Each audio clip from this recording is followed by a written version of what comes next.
The Ministry of Planning and the Economy, under the leadership of the Honorable Senator Dr. Boyendranath Tiwari, created a roadmap of focused action points as part of their strategic planning initiatives. The plan focused on the periods 2011 to 2014, identifying clear ministerial priorities being identified for each ministry in keeping with the national vision. Socio-economic transformation is one of the main goals of the government of Trinidad and Tobago. It is all about diversification, poverty eradication, improving healthcare, national security or competitiveness, and providing an avenue to facilitate entrepreneurial activities. To achieve these objectives, policies and frameworks have been put in place. One of the key ministries charting the way towards this sustainable development is the Ministry of Planning and the Economy. There are certain things that this ministry is responsible for that we need to do in order to help to get this country on the right track. This ministry is driven by the medium-term framework and the focus on innovation for lasting prosperity. And we basically at the ministry are focused on things that will make the policy happen and that will facilitate execution not only in our own ministry but by other ministries of the things set out in the medium-term framework as part of our policy.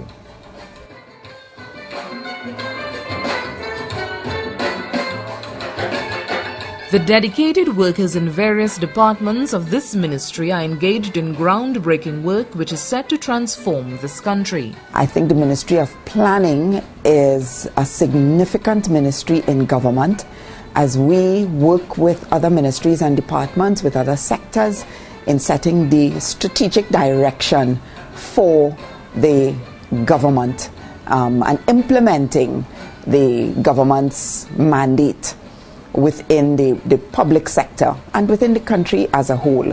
So that I think within planning we need to ensure that we have an excellent ministry.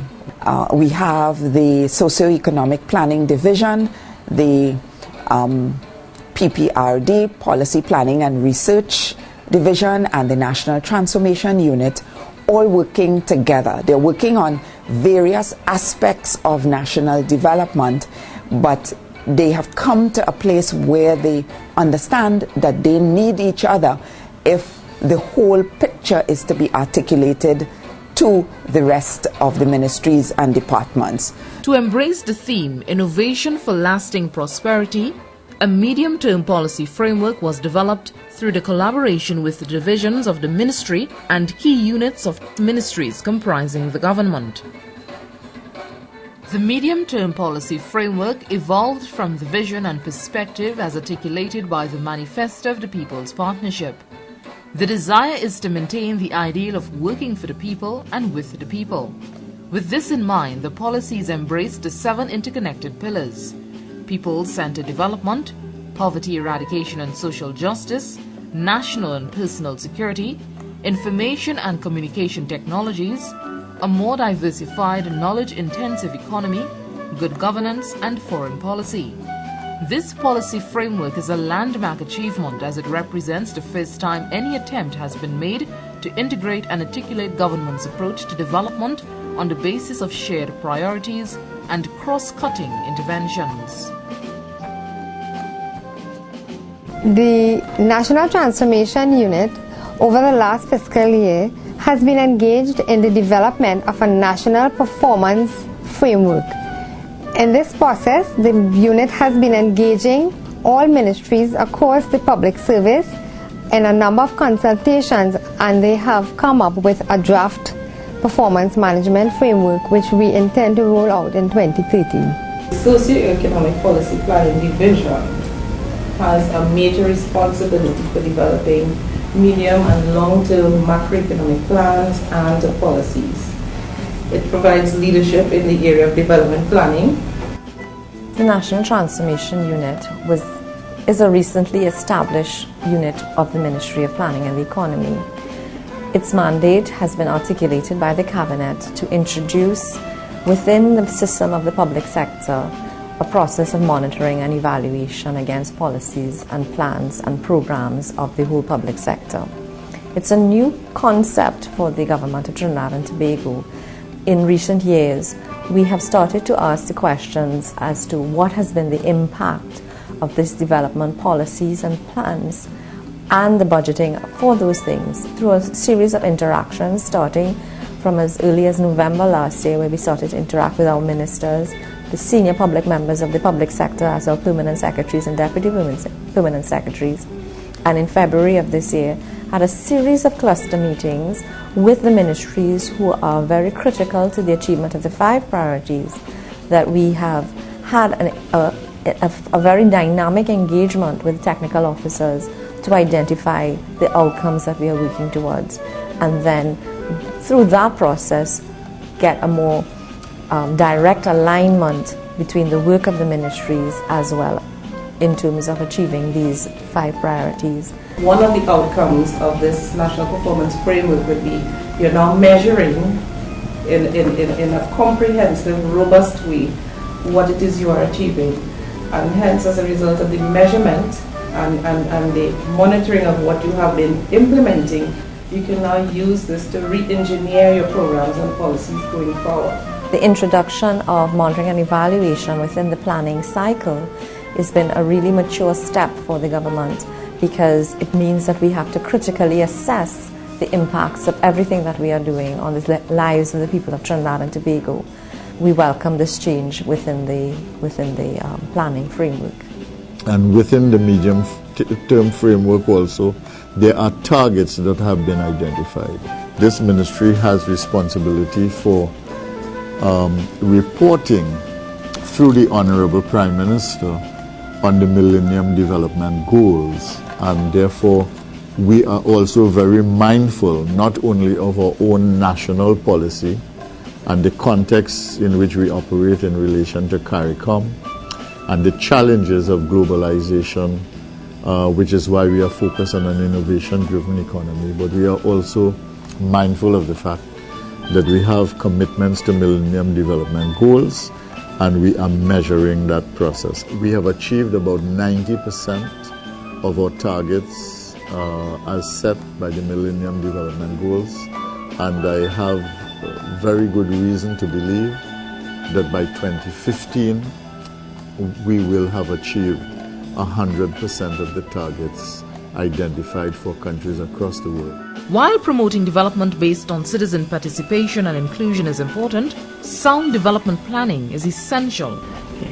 Another project that the ministry has been working on is the development of a geographic information system.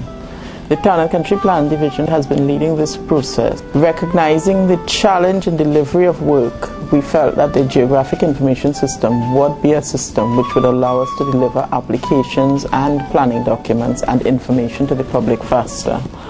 To this end, we developed a system which is basically a digital database based on a mapped system. This system will allow us to process applications faster and therefore deliver faster to the public, as well as to allow more in-depth analysis to both the application process and to the plan preparation process. Town and Country Planning Division is charged with the responsibility for administering the Town and Country Planning Act. The functions of the division are to secure consistency and continuity in the framing and execution of a comprehensive policy with respect to the use and development of all land in Trinidad and Tobago. This is effected by carrying out 2 main functions: development planning and development control. During the last year, the ministry successfully presented 5 communities with the draft land use policies. The communities of St. Helena, Rosilac, Cora Valley, El Socorro and Arima were engaged by the government, and their relative suggestions are being incorporated to produce the national land use policy currently being drafted. This country has not had a physical development plan that is new since 1984. So what we are doing now, together with the land use policy, is to develop a physical development plan for 2012. And this is now being done at the level of communities. We have done it at the level of regions, and we are integrating it into one plan for Trinidad and Tobago, in which you can focus on regions as well as communities as well. I have only been responsible for the Central Statistical Office for 1 year now. And since then, what we have done is that we've brought in consultants, again with the support of the IDB, to transform the Central Statistical Office. What it is doing a demand study to try to find out what kind of statistics users of the Central Statistical Office wants. And then what we are going to do is to develop the capability to supply the kind of products that is in demand by the user community of statistics. And in addition to that, what we are doing, of course, is trying to use information communication technology to connect the CSO to all its sources of data, beginning with the government of Trinidad and Tobago and all the agencies of government. Part of the ministry's job really is to plan using statistical data as the basis of that planning. What Town and Country Planning Division is best known for is, of course, the processing of applications for planning permission. In 2011, we processed in excess of 6,000 applications, having received over 7,500 applications for that period. The Town and Country Planning Division has had its challenges in 2011, but certainly a lot of exciting things have been happening as well. We have had a lot of development in the southwest of Tobago. It has been a very, very fast-paced area. So that area has actually been a bit challenging to keep up with. But I think because of the policy reviews and working with the other agencies as well, we were able to upgrade the policy in a manner with which would achieve the best possible goals for the applicants. The northeast of Tobago is one of our major growth goals, and basically a lot of the area has been allocated to agriculture, but there are a lot of areas conducive to other sorts of development, and it is good planning to know that a community cannot exist without certain needs, certain functions, certain services. Therefore, the policy has been upgraded in those areas to ensure that these basic necessities are there for the people of the northeast of Tobago. Eco-development is actually encouraged. So we pride ourselves in enabling the developers to know that the sustainability of the environment, of such pristine environment, from the main ridge goes straight down to Speyside, Charlotteville, all along Northside Road, Palatuve, all within that area. People need to understand that the environment is an important aspect of planning. We need to ensure the highest possible environmental quality in their development. In keeping with the Millennium Development Goals, the ministry has placed high importance on food security.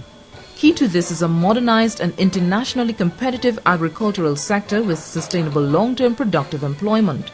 Through the ministry's European Development Fund unit, this has been successfully attained. The EDF unit is a unit which provides secretarial support to the National Authorizing Officer. Currently, the National Authorizing Officer for EU grant funding is the Minister of Planning and the Economy. I support the Minister as Deputy National Authorizing Officer. The Planning and International Cooperation Division is a new division that has been developed out of the strategic plan of the Ministry of Planning and the Economy. This division comprises the EDF unit and the Technical Cooperation unit. The Technical Cooperation unit coordinates all technical assistance within the government, and it includes grants and technical cooperation from all major donor agencies as well as international financial institutions.